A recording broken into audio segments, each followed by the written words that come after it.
राम राम राम सर्वेभ्यः हृत्पूर्वक नमस्काराः. Welcome to class 51 of Learn to Chant Bhagavad Gita webinar. So after a short break, we commenced last class last Saturday, and we have gone through the basic rules of pronunciation and a basic introduction to the Bhagavad Gita. So today, as usual, we will begin with the Mangala Shlokaha.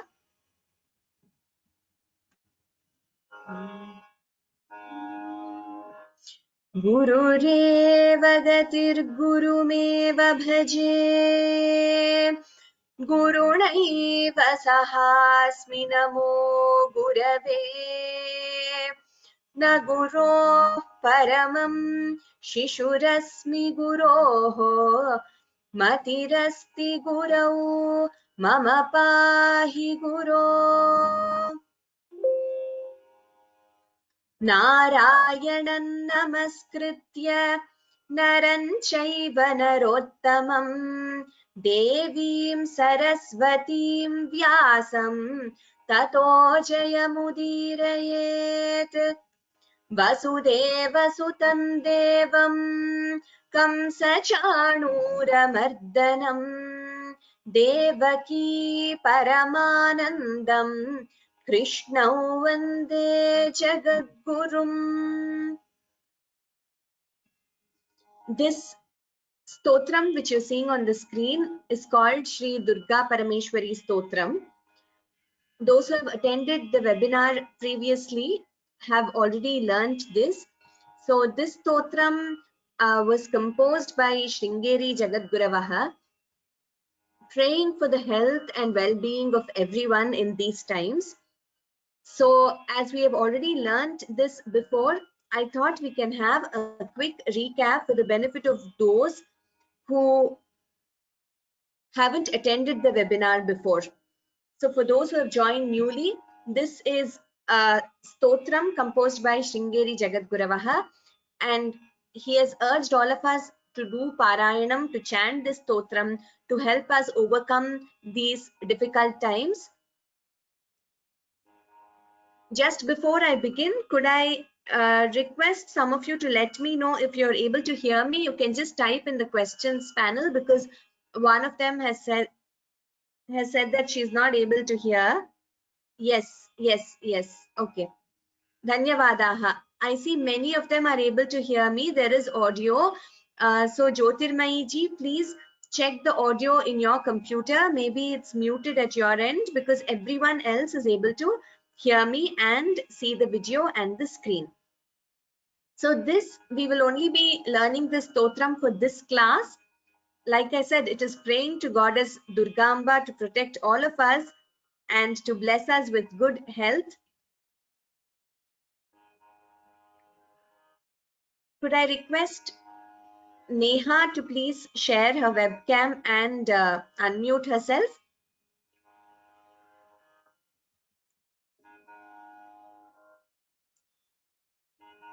So we will be joined by panelists every class. For those who are new, this is just to let you know that we will be having Anucharanam, that is repeating.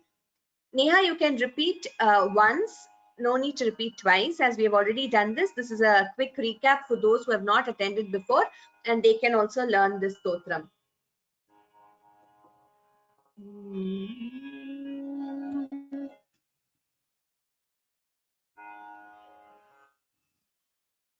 Sringeri जगद्गुरुविरचितं Shri Durga परमेश्वरी स्तोत्रम्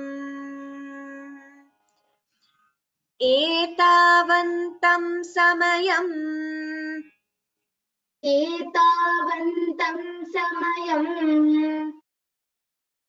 सर्वापद्भ्योऽपि रक्षणं कृत्वा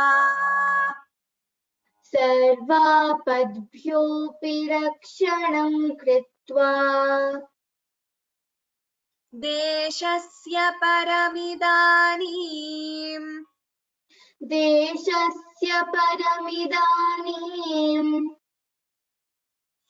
ताटस्थ्यं वहसि दुर्गाम्ब ताटस्थ्यं वहसि दुर्गाम्ब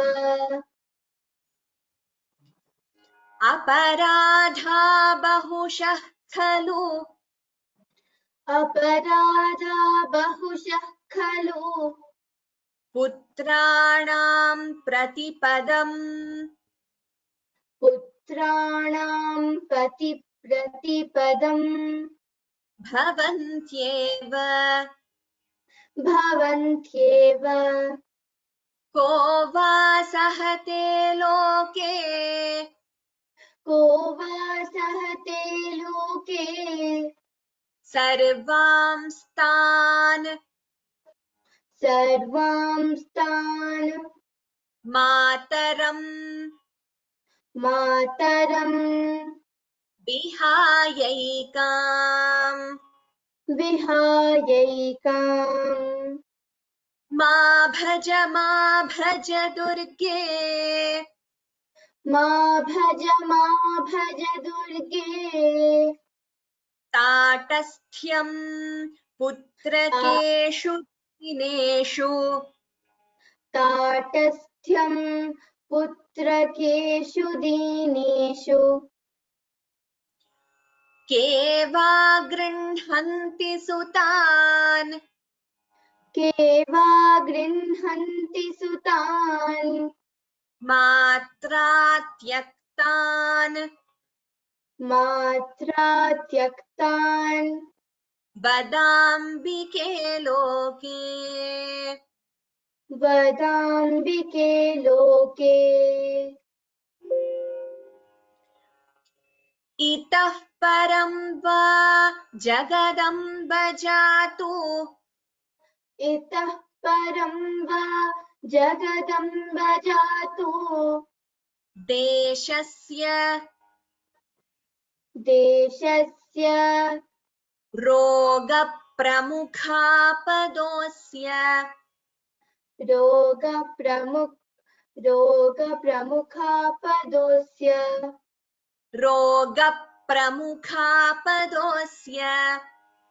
रोगप्रमुखापदोऽस्य न स्युस्तथा कुर्वचलाम् कृपाम् इत्यभ्यर्थनां मे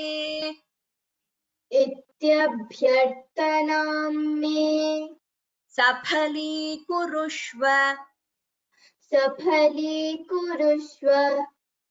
पापहीनजनतावनदक्षाः पापहीनजनतावनदक्षाः सन्ति सन्ति निर्जरवरा न कियन्तः पापपूर्णजनरक्षणदक्षाम् पापपूर्णजनरक्षणदक्षाम् त्वां विना भुवि परान्न विलोके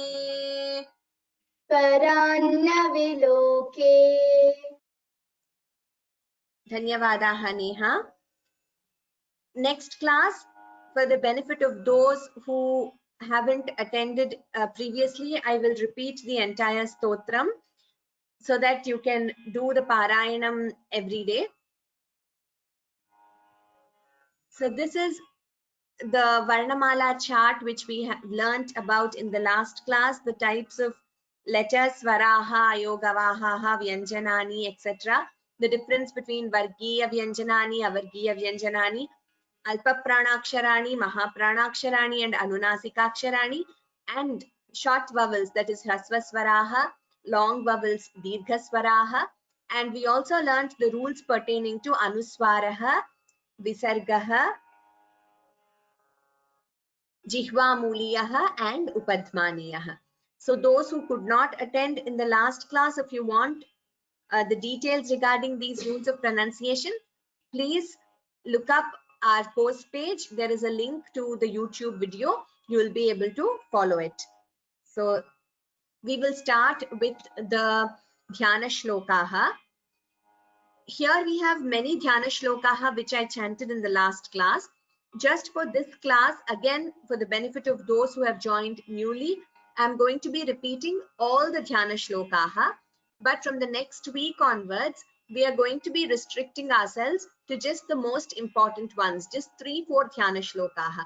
Dhyana Shlokaha, nothing but a prayer to Gitacharya, Bhagavan Shri Krishna, to Maharshi Vedavyasa, to Gita Mata, just before we begin chanting the Bhagavad Gita. So this first verse, Parthaya Pratibodhitam Bhagavata, that is the first Dhyana Shloka, which every class we will be repeating before we start the chapters. Like I already mentioned, for this week, I will chant all of them. Please pay attention. And if you have any doubts, you can ask me at the end of the class, or you can also send us an email. And for those who have come newly, there is a questions tab where you can type your questions. And in all probability, I will look at them only at the end of the class, because if I start answering questions in between, there'll be a lot of interruptions. And also the attendees will have an opportunity to chant in class so that I can hear you all individually.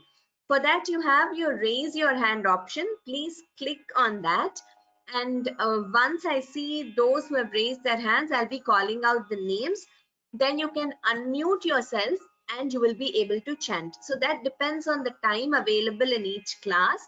This class, I'm not sure if we'll have time, and also because we are starting the 10th chapter today, it might be better if you can practice the verses taught the previous week so that I can hear them in the next week. And after the end of each chapter, we will have an exclusive revision session where I will be chanting the entire chapter without a break. And also the attendees will be given a chance to chant individually. So any doubts, you can please clear them at that time. Let us begin with the Dhyana Shlokaha.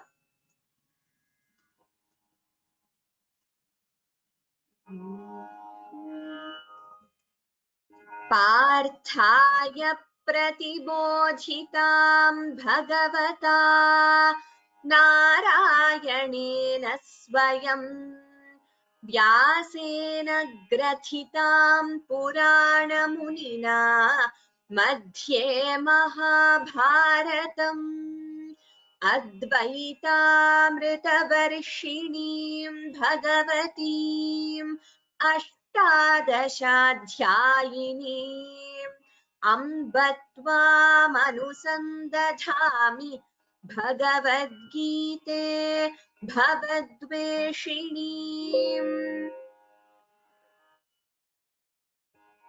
Namostute Vyasa Vishala Buddhe Pullarvindayata Patra Netra Yena Tvaya Bharata Taila Purnaha Prajvalito Jnanamaya Pradipaha Prapanna Parijataya Totravetraikapanaye Jnanamudraya Krishnaya Gitamritaduhe Namaha.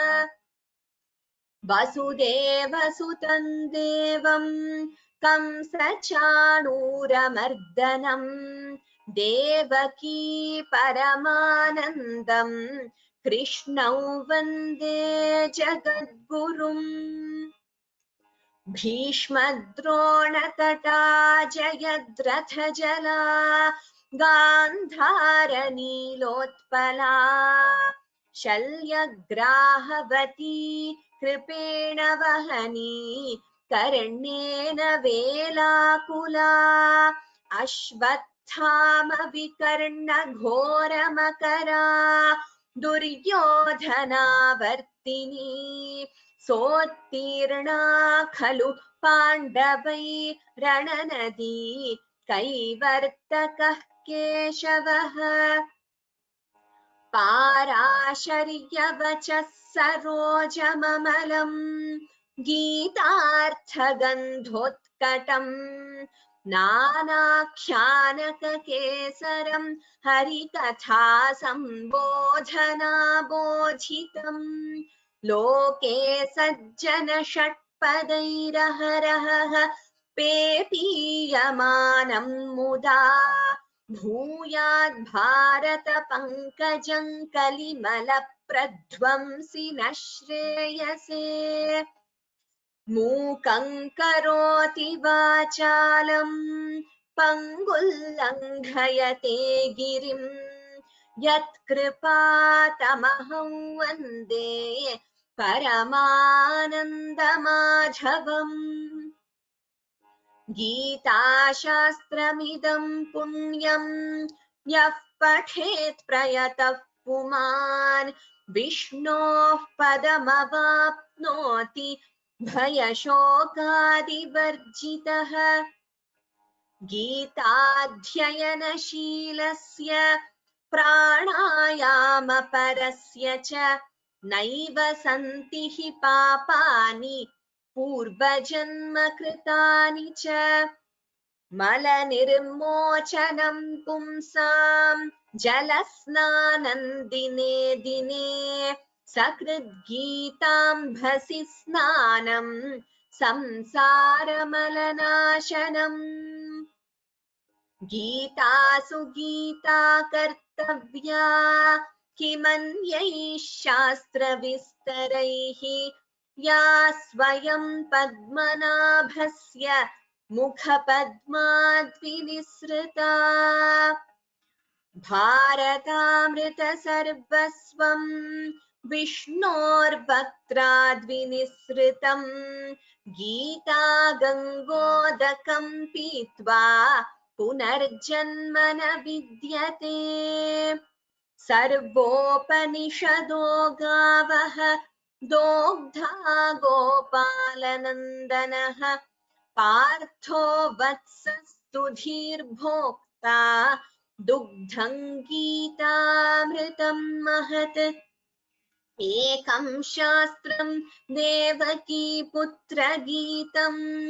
एको देवो देवकीपुत्र एव एको मन्त्रस्तस्य नामानि यानि कर्माप्येकं तस्य देवस्य सेवा शान्ताकारं भुजगशयनं पद्मनाभं सुरेशं विश्वाधारं गगनसदृशं मेघवर्णं शुभाङ्गं लक्ष्मीकान्तं कमलनयनं योगिभिर्ध्यानगम्यं वन्दे विष्णुं भवभयहरं सर्वलोकैकनाथम् यं ब्रह्मा वरुणेन्द्ररुद्रमरुतः स्तुन्वन्ति दिव्यैस्तवैः वेदैः साङ्गपदक्रमोपनिषदैः गायन्ति यं सामगाः ध्यानावस्थिततद्गतेन मनसा पश्यन्ति यं योगिनः यस्यान्तन्न विदुः सुरासुरगणाः देवाय तस्मै नमः. This is the first verse of the first chapter. Like I told you last time, Dhritarashtra, that is the father of the Kauravas, he asks Sanjaya, who has been blessed with the divine vision by Lord Krishna, to tell him what is happening in the battlefield of Kurukshetra between the Pandavas and the Kauravas. So the word uvacha, uvacha everywhere when you see, it means said. Here Dhritarashtra said, then you have Sanjaya uvacha, Shri Bhagavan uvacha, and Arjuna uvacha. 4 persons speak in the Bhagavad Gita. So let us begin with this verse. I will teach this verse only for this class, again for the benefit of those who have joined us newly. Issue Please share your webcam and the audio.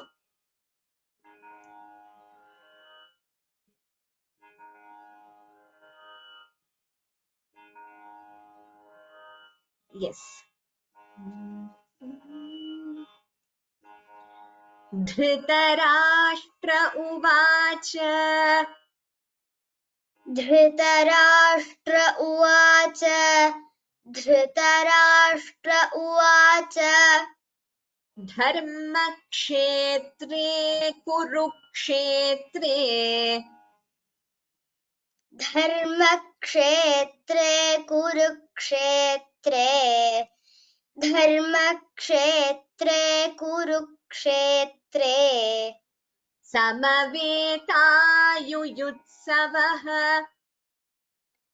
समवेतायुयुत्सवः समवेतायुयुत्सवः मामकाः पाण्डवाश्चैव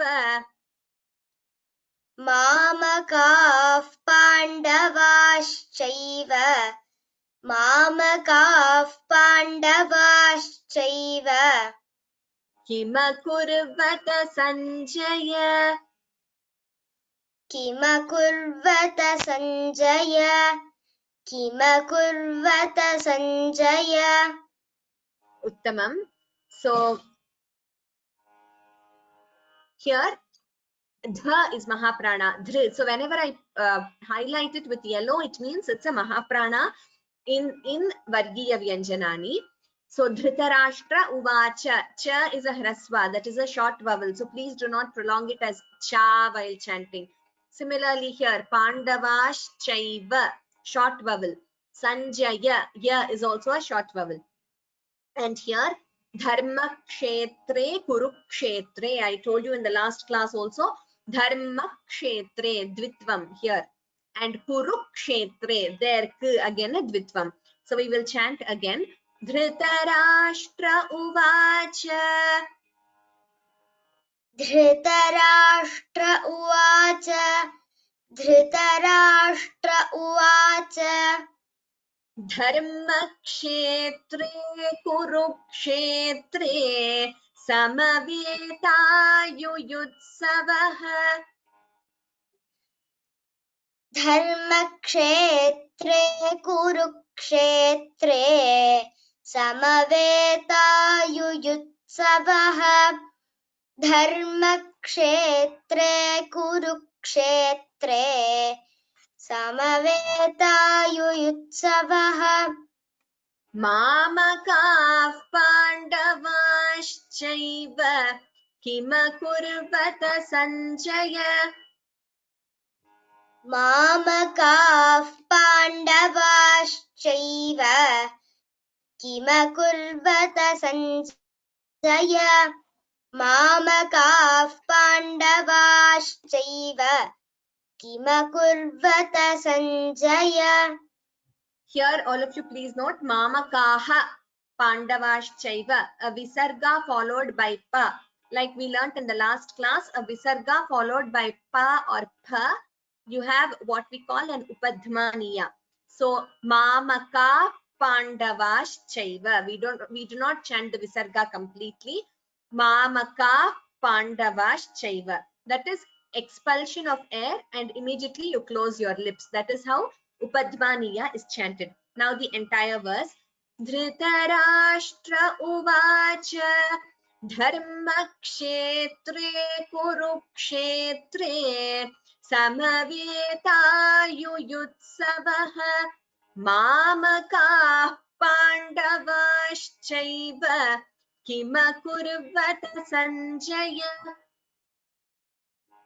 धृतराष्ट्र उवाच धर्मक्षेत्रे कुरुक्षेत्रे समवेतायुयुत्सवः मामकाः पाण्डवाश्चैव किमकुर्वत सञ्जय. उत्तमम्. धन्यवादः. धन्यवादाः इषु. So this is how we had started the webinar initially, pada by pada, that is each pada I teach, then half verse, then full verse. Of course, those who have attended before know that towards the end of the first session, that is in the 9th chapter, we began doing pada, then full shloka directly, because most of them were already familiar with the rules of pronunciation. However, now again, as we have a lot of new attendees, we are going back to the original, that is pada, then half a verse, then full shloka. We will do this for 2 or 3 classes and see. Once you all get familiar with the rules of pronunciation and get the tune, then we can go a bit faster and complete the verses. So this chart I showed you last time. Now we are in Dashamodhyayah, Vibhuti Yogaha. It is a beautiful chapter where Krishna describes all his divine manifestations. So he will nakshatranam aham shashi, vedanam samavedosmi. Among the Vedas, I am Samaveda. Aksharanam akarosmi. Among the letters, aksharas, I am akara. So among the samasas, I am dvandva. All these manifestations, that he is the best among each of them, he describes in this chapter. So Vibhuti means manifestations. This is the yoga where Bhagavan is describing his divine manifestations. And as we come to the verses, the interesting, important verses, I will give you a brief explanation. But let us start with the chapter now.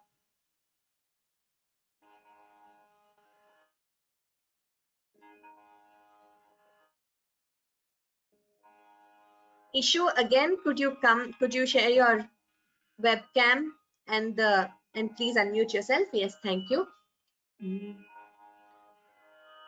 Om Shri Paramatmane Namaha. Om Shri Paramatmane Namaha. Om Shri Paramatmane Namaha. Atha Dashamodhyayah. अथ दशमोऽध्यायः अथ दशमोऽध्यायः विभूतियोगः. विभूतियोगः विभूतियोगः ॐ श्री परमात्मने नमः. अथ दशमोऽध्यायः विभूतियोगः. ॐ श्री परमात्मने नमः अथ दशमोऽध्यायः विभूतियोगः ॐ श्री परमात्मने नमः अथ दशमोऽध्यायः विभूतियोगः उत्तमम्. Shri भगवानुवाच.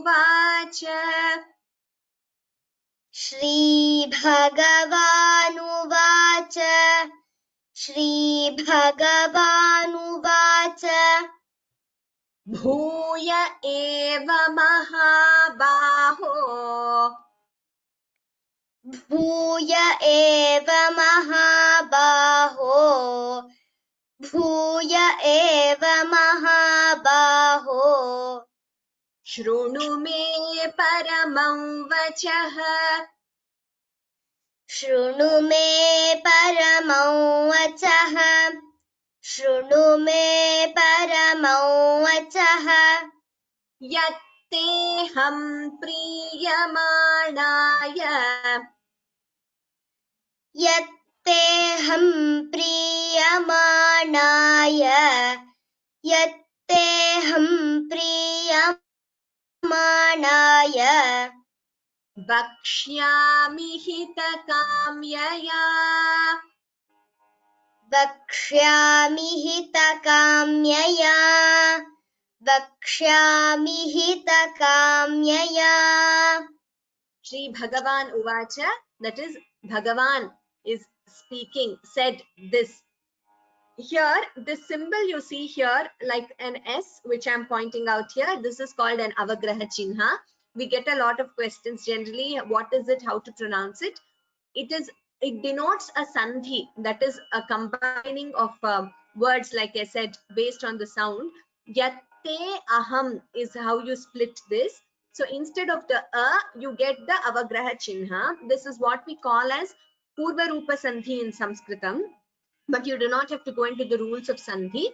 Just please note that whenever there is an Avagraha Chinha, you remember that it denotes a Sandhi called Purva Rupa Sandhi, and there is no special pronunciation for this particular sign. So it denotes that there is a Sandhi there, but you do not pronounce it. You pronounce the word Yatteham as is. There is no pronunciation for this sign, but while writing in Sanskritam, you have to put that sign. Shri Bhagavanuvacha. Shri Bhagavanuvacha. Shri Bhagavanuvacha. Bhuya eva mahabaho shrunu me paramam vachaha. Bhuya eva mahabaho shrunu me paramam vachaha. Bhuya eva mahabaho shrunu me paramam vachaha. Yatteham priyamanaya vakshyami hitakamyaya. यत्तेऽहं प्रीयमाणाय वक्ष्यामि हितकाम्यया. यत्तेऽहं प्रीयमाणाय वक्ष्यामि हितकाम्यया. Please note this Priyamanaya. Ya here is a hrasva, that is a short vowel. Hitakamyaya. This ya here is a dirgha, long vowel. So you will have to differentiate while chanting. Shri Bhagavanuvacha. Bhuya eva mahabaho. Shrunu me paramam vachaha. Yatteham priyamanaya. Vakshyami hitakamyaya. श्रीभगवानुवाच भूय एव महाबाहो शृणु मे परमं वचः यत्तेऽहं प्रीयमाणाय वक्ष्यामि हितकाम्यया. Uttamam. Dhanyavadaha Ishu. Ramashankar Bhagini, next verse please.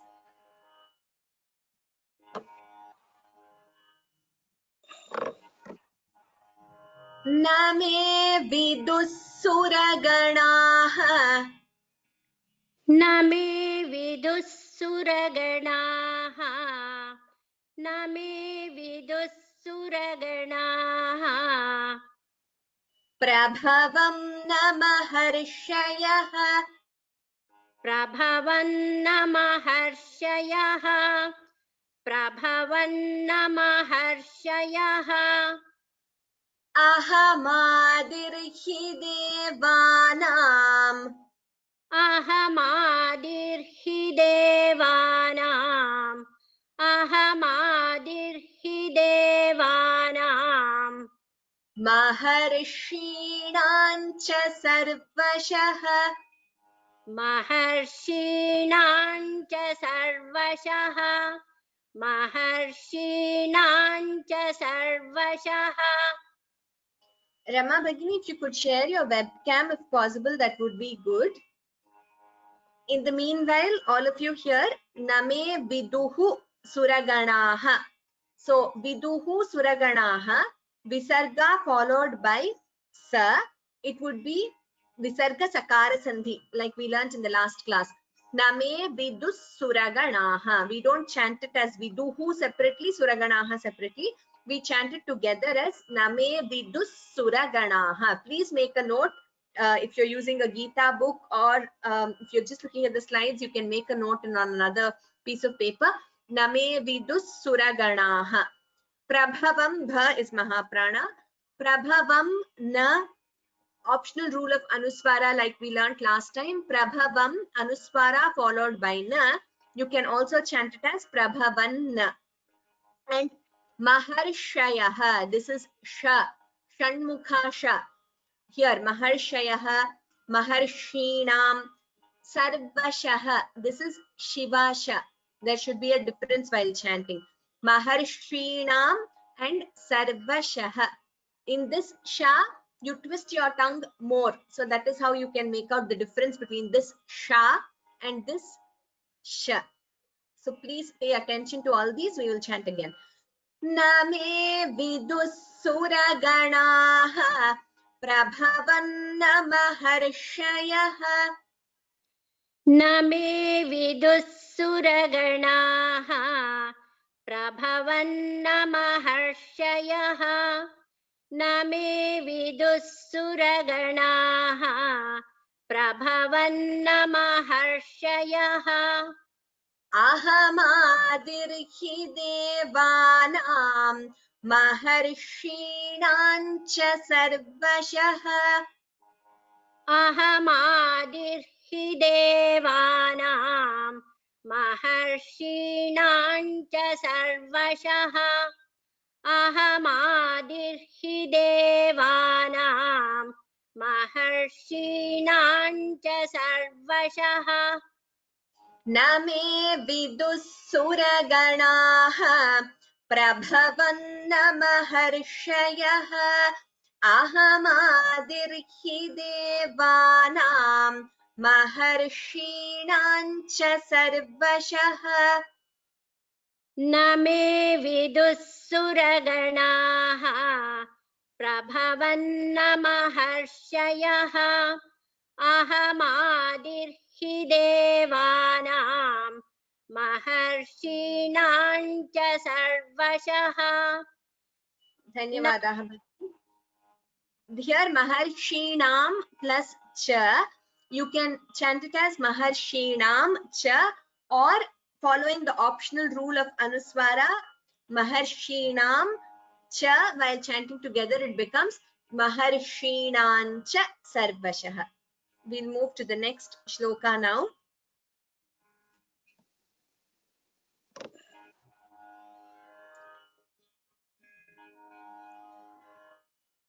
Suvarna Sudagoni Bhagini.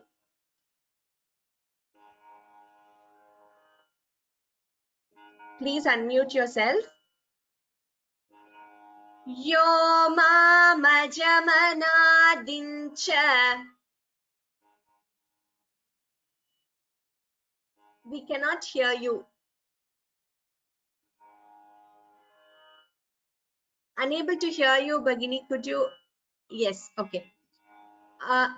It's again muted. It says self-muted. Could you unmute yourself, please? Yes. Yes. Yes. Yo mamajamanadincha. Yo mamajamanadincha. Yo mamajamanadincha. Vetti lokamaheshwaram. Vetti lokamaheshwaram.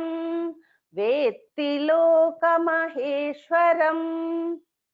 Asammudha samartyeshu. Asammudhasamartyeshu. Asammudhasamartyeshu.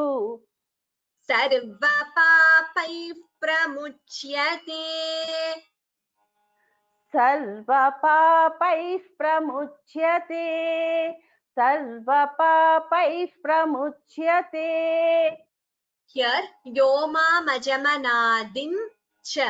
So, Anuswara followed by Cha. While chanting together, we chant it as Yoma Majamanadim Cha.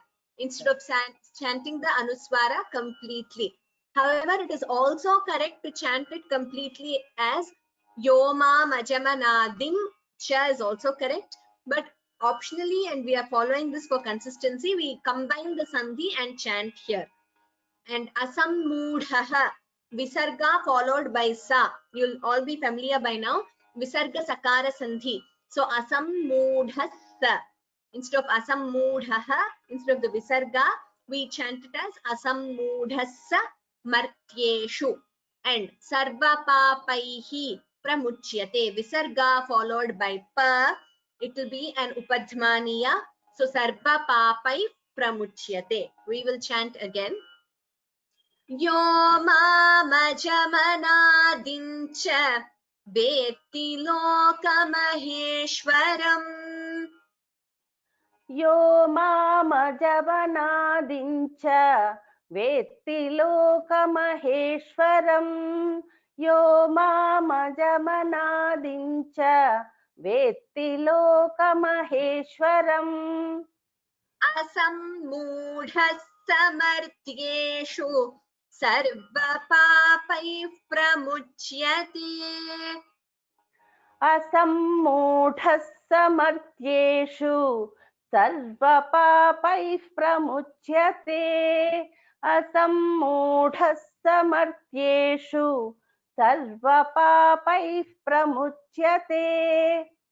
Yo mamajamanadim cha vetti lokamaheshwaram.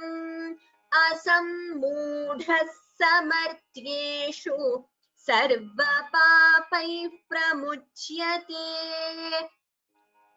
Yo mamajamanadim cha vetti lokamaheshwaram. Asammudhasamartyeshu sarvapapaih pramuchyate. Dhanyavadaha Bhagini. Let's move to the next verse. Fourth one. Priyadarshini Palani Bhagini. Please unmute yourself and share your webcam.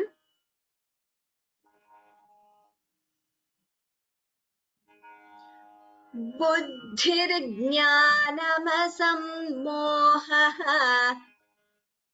बुद्धिर्ज्ञानमसम्मोहः बुद्धिर्ज्ञानमसम्मोहः Kshama satyam damashamaha.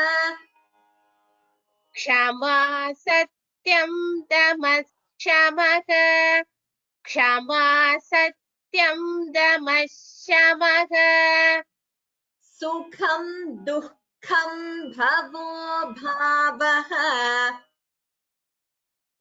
सुखं दुःखं भवो भावः सुखं दुःखं भवो भावः Bhayam cha bhayameva cha. भयं च भयमेव च भयं च भयमेव च Many things to note in this verse. First of all, buddhi. This note, this the has a dha sanyukta akshara. So dha should be chanted clearly. And satyam damaha shamaha. So while chanting anuswara here, it is also correct to chant it as satyam or satyan damashamaha. This anuswara becomes satyan damaha. And here visarga followed by sha. While chanting together, we chant it as damashamaha. Please make a note of all this.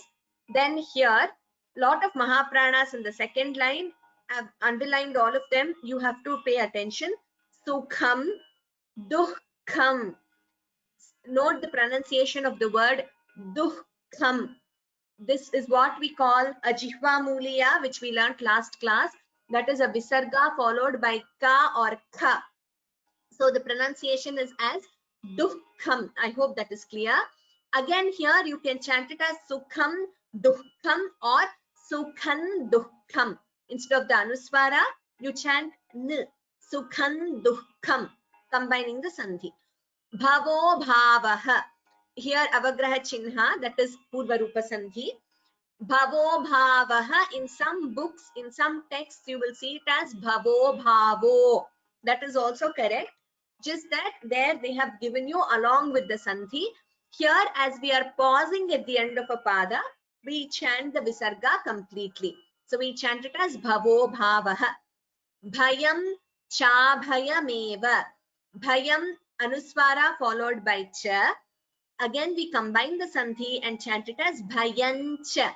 Instead of bhayam cha bhayameva, we chant it as bhayan cha bhayameva cha.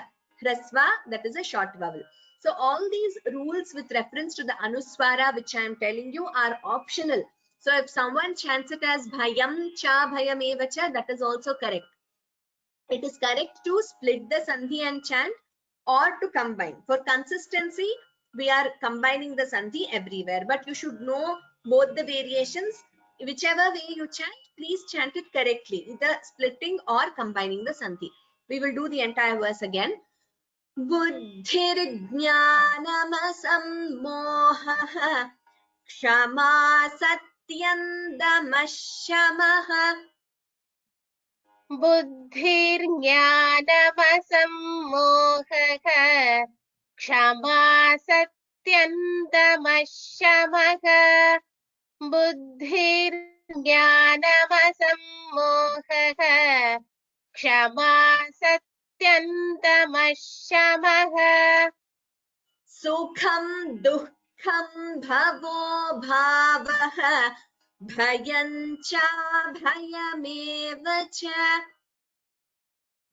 सुखं दुःखं भवो भावः भयं च भयमेव च सुखं दुःखं भवो भावः भयं च भयमेव च. Here all of you please note not to prolong the cha at the end. So chant it as bhayam cha bhayameva cha. Please do not prolong it with the tune. There is a tendency to prolong it, but because it is a hrasva, the pronunciation should be clearly like a short vowel. That is one matra kala, not beyond that. Now the entire verse. Buddhir jnanam sammohah क्षमा सत्यं दमशमः सुखं दुःखं भवो भावः भयं च भयमेव च. बुद्धिर्ज्ञानमसम्मोहः क्षमा सत्यं दमशमः सुखं दुःखं भवो भावः भयं च भयमेव च. उत्तमं, धन्यवादाः भगिनी. Next verse, can we have Anuradha Hebbar Bhagini? Please unmute yourself and share your webcam. Ahimsa samata tushtihi. अहिंसा समता तुष्टिः अहिंसा समता तुष्टिः तपोदानै यशो यशः. तपोदानै यशो यशः तपोदानै यशो यशः भवन्ति भावा भूतानां. भवन्ति भावा भूतानां भवन्ति भावा भूतानां मत्त एव पृथग्विधाः. मत्त एव पृथग्विधाः मत्त एव पृथग्विधाः. उत्तमं भगिनी. So here ahimsa samata tushtihi tapodanam yasho yashah. So anuswara followed by ya, like we learnt in the last class, it would get optionally a nasal tone. So instead of tapodanam, we chant it as danai yasho yashah. This is again an optional rule. Chanting it as danam yasho yashah is also perfect, or you could chant it as danai yasho yashah. This you will come across in multiple verses where anuswara is followed by ya. Please remember this. Then the mahapranas in the second line. Bhavanti bhava bhutanam. Here prithag vidhaha. Each and every mahaprana should be chanted clearly. We will repeat. Ahimsa samata tushtihi tapodanai yasho yashah. ahimsa samata tushti yasho yashah ahimsa samata tushtihi tapodanai yasho yashah Bhavanti bhava bhutanam matta eva prithag vidhaha. bhavanti bhava bhutanam matta eva prithag vidhaha bhavanti bhava bhutanam matta eva prithag vidhaha Ahimsa samata tushtihi tapodanai yasho yashah. Bhavanti bhava bhutanam matta eva prithag vidhaha. ahimsa samata tushtihi tapodanai yasho yashah bhavanti bhava bhutanam matta eva prithag vidhaha. Uttamam Bhagini. Someone has asked me if tushtihi plus tapo can be chanted as tushtis tapo. You could if you are combining the entire line, but we are splitting here at the pada. So we stop at each pada. Therefore, we are going to split the sandhi. At the end of a pada, we always split the sandhi and chant. But if you are chanting the entire line together, you can combine the sandhi and chant, provided you combine it correctly. And just Anuradha Bhagini has joined us newly as a panelist. Just one word about her. Very happy to share that she has memorized all the verses of the Bhagavad Gita. And she has also chanted before Jagat Guravaha in Sringeri. And she has been blessed by Jagat Guravaha and she has received a certificate. And so she's an inspiration for all of us. We are going to have an assessment like I told you. So it is possible to memorize all the chapters, all the verses. And like I was telling you in the previous class, in Sringeri, for sure, I know that they give you a certificate, they bless you.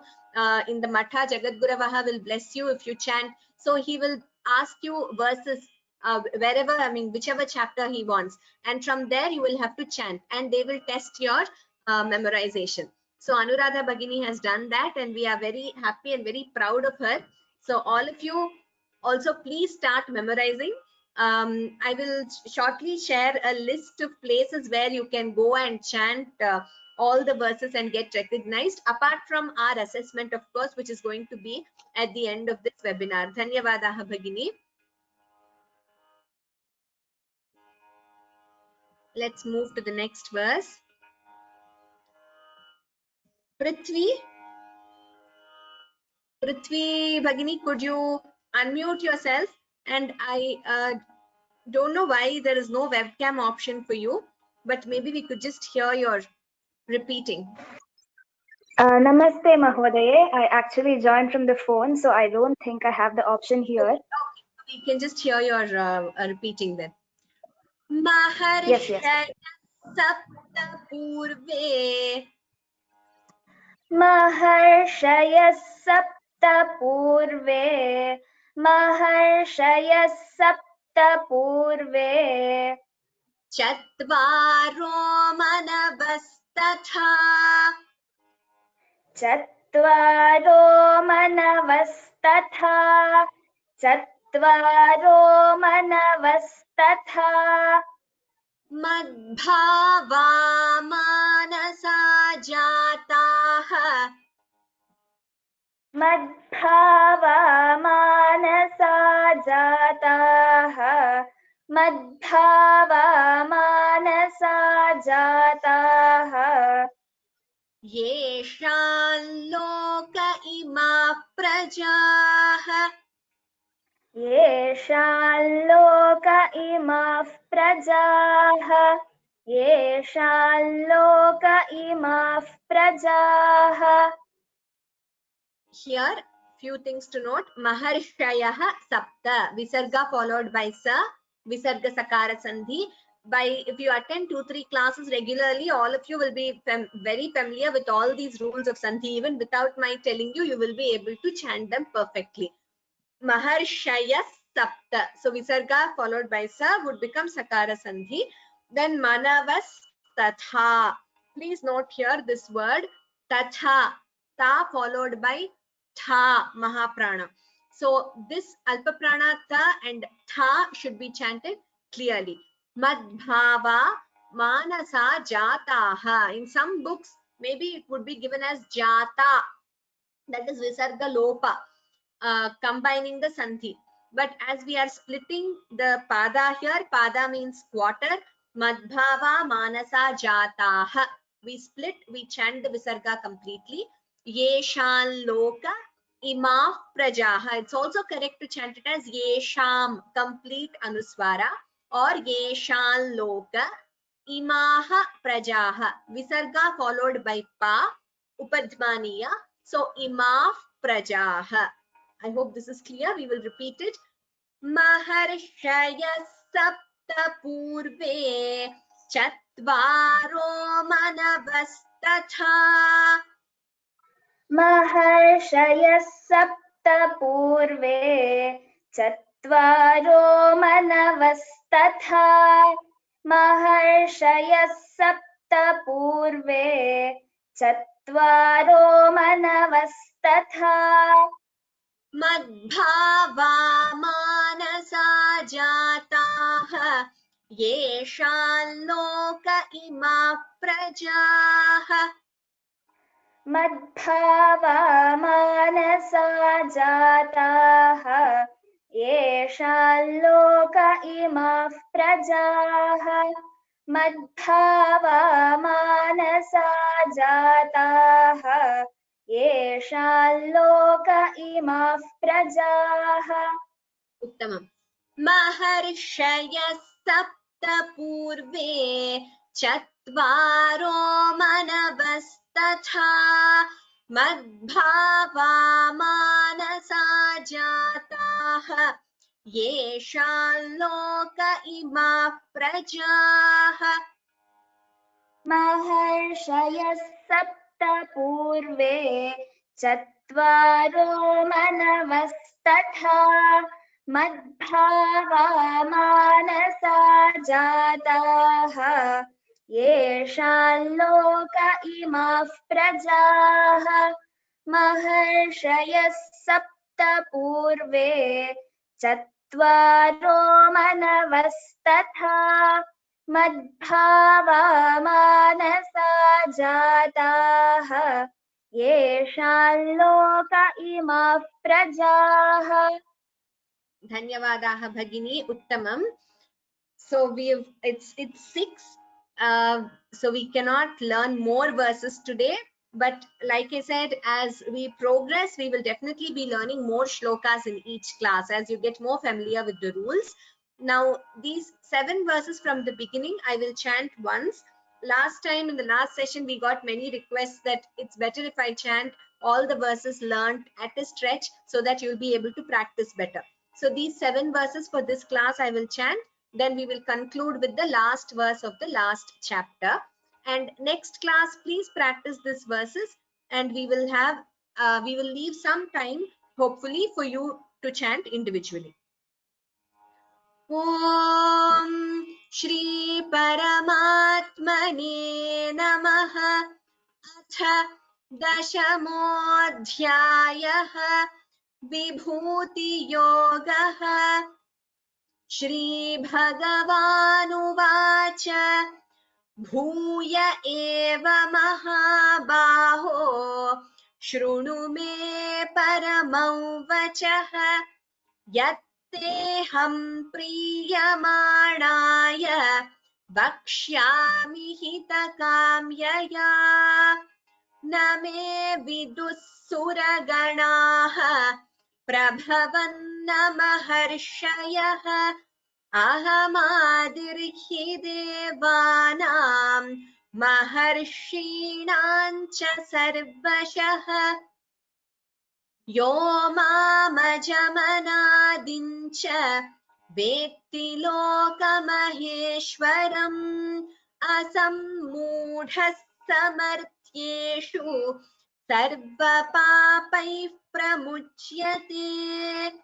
Buddhirjnanasammohah Kshama satyam damashamaha Sukham dukkham bhavo bhavah Bhayancha bhayamevacha Ahimsa samata tushtihi Tapodanai yasho yashah Bhavanti bhava bhutanam matta eva prithagvidhaha maharshaya sapta purve chatvaro manavastatha madbhava manasa jataha yeshan loka ima prajaha.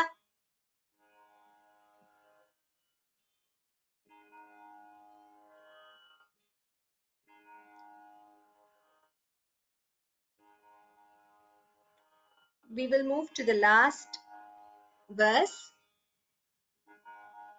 of the last chapter. Anuradha Bhagini, request you to please repeat this. Again, this class I'm going to be teaching this for the benefit of those who have joined us newly. From next class onwards, we will just chant the verse at the end. Yatra Yogeshwarah Krishnah Yatra Yogeshwarah Krishnah Yatra Yogeshwarah Krishnah Yatra Partho Dhanurdharah Yatra Partho Dhanurdharah Yatra Partho Dhanurdharah Tatra Shrir Vijayo Bhutihi Tatra Shrir Vijayo Bhutihi Tatra Shrir Vijayo Bhutihi Dhruvani Tirmatirmama Dhruvani Tirmatirmama Dhruvani Tirmatirmama. Uttamam. Here Yatra Yogeshwaraha Krishnaha. So Visarga followed by Ka. Yogeshwarah Krishnaha. Partho Mahaprana Dhanurdharaha. Here please note this word Tatra Shrir Vijayo. You have multiple Refa sounds here. Tatra Shrir Vijayo. Here the Ra, you should chant it clearly. Vijayo Bhutihi Dhruva Nitir Matir Mama. Ma here is a hrasva, so please chant it as a short vowel. This last verse is told by Sanjaya, who says, wherever there is Yogeshwara Krishna and where there is Partha, Partha is the son of Pritha, that is the son of Kunti, Arjuna, Dhanurdharaha, the one who with the bow. So wherever you have Yogeshwara, Krishna and Arjuna, there Shrihi, prosperity, Vijayaha, success, Dhruvanitir Matir Mama, their prosperity and success are definitely going to be there.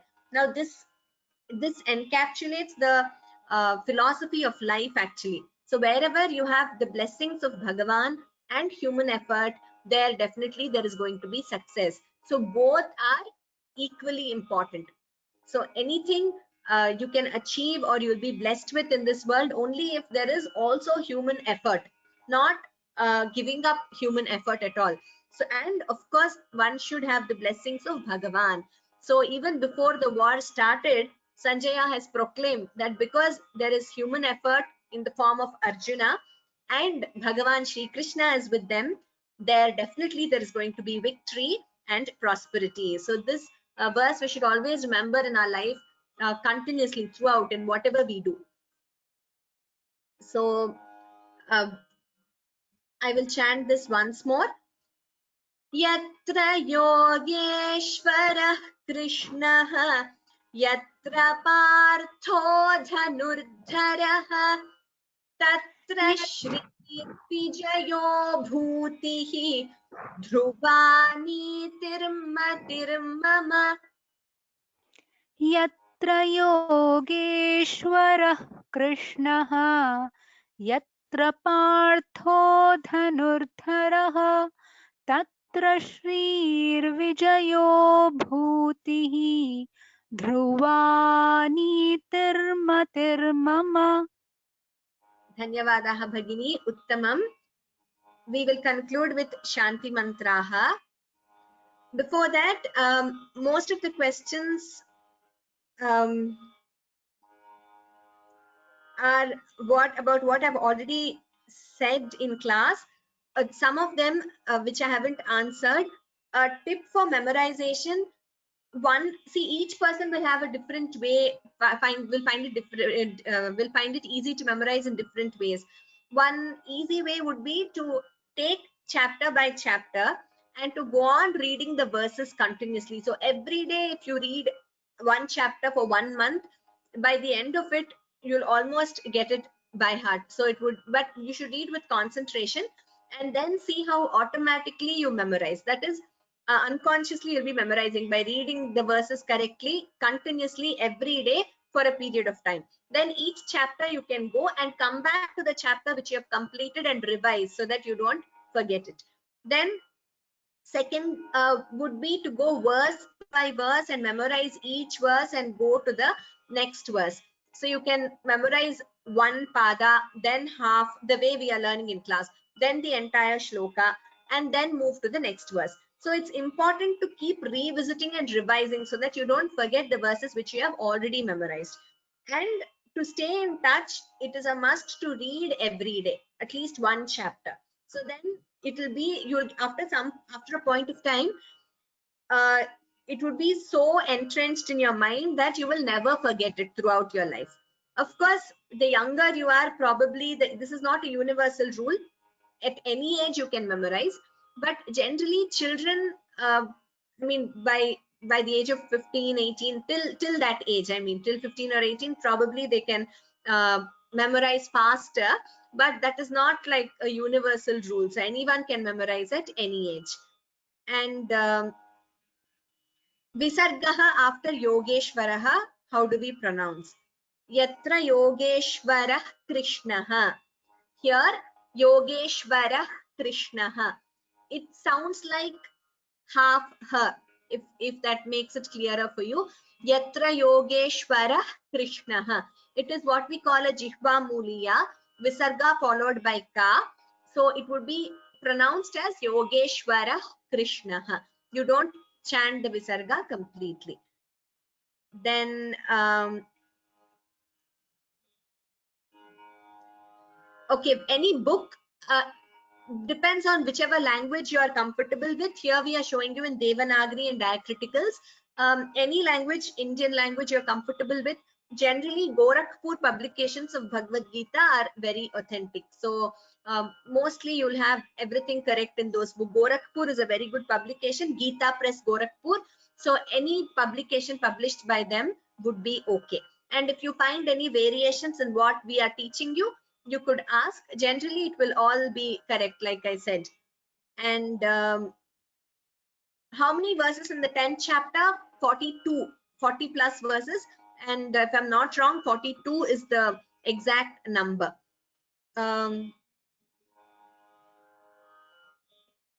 Rules of Sandhi, like I said, we will not be going into. Sandhi is a huge chapter by itself. Sandhi is a huge lesson in Sanskritam Vyakaranam, that is in Sanskrit grammar. And there are multiple types of Sandhyaha, like you have Swara Sandhihi, Vyanjana Sandhihi, Visarga Sandhihi, and under each of them you have multiple types. So if we start Sandhi lessons here, it will become a webinar only on Sandhi. So we can't go into detail. As and when we come across in the verse, I will tell you. So by the end of 2-3 classes, you'll be familiar with most of the Sandhis which we will be using in the Bhagavad Gita. Like by now you must be knowing Visarga Sakara. All these are very common. So those Sandhis you'll be comfortable with. But if you go to our page Sanskrit from Home at Vyoma Labs, sanskritfromhome.in, there you have a product for Sandhi by itself. In detail, you have all the Sandhis of Sanskritam along with examples. Like I said last time, there is also an app which you can download on iOS or Android, and that is a very easy tool for you to understand the rules of Sandhi. In this class, I'm sorry, we'll not be able to go in detail because it is not a Sandhi webinar. If you all, as I have many questions on Sandhi, I'll see if I could just send a group email to all of you with the links with the Sandhi module and for downloading the app, and that would be helpful to you. So I will send a group email to all those who have registered for this course. Which camera to use during webinar session? Any camera is okay. I mean, first of all, the attendees will not be seen. So as long as you can see the screen viewing is most important. Then that should be fine. But generally, if you want, I mean, you will have an inbuilt camera nowadays in most of the computers, so that would suffice. There is no need for any special camera. If your computer doesn't have an inbuilt camera, then maybe you should get an extra camera to fit it to your computer just before the webinar. Otherwise, any computer would do, or even phone for that matter. You can join through phone also, not just computer. So we will conclude with Shanti Mantraha. Sarve bhavantu sukhinah, sarve santu niramayaha, sarve bhadrani pashyantu, ma kaschid dukkha bhag bhavet. Om Shanti Shanti Shanti. Sarvebhyah Pritpurvaka Dhanyavadaha. Very happy that we are all continuing this Gita Yajna together, and we will meet next class at the same time, 5 p.m. IST. Agami Shanivasare Punarmilamaha, and we will continue with the verses of the 10th chapter. Any unanswered questions, please send me an email. Some of you have asked about Bhagavad Gita exams, all those things, please send us an email, and it will be easier to reply on email to all such questions. Dhanyavadaha, Ram Ram Ram, Punarmilamaha. See you next Saturday.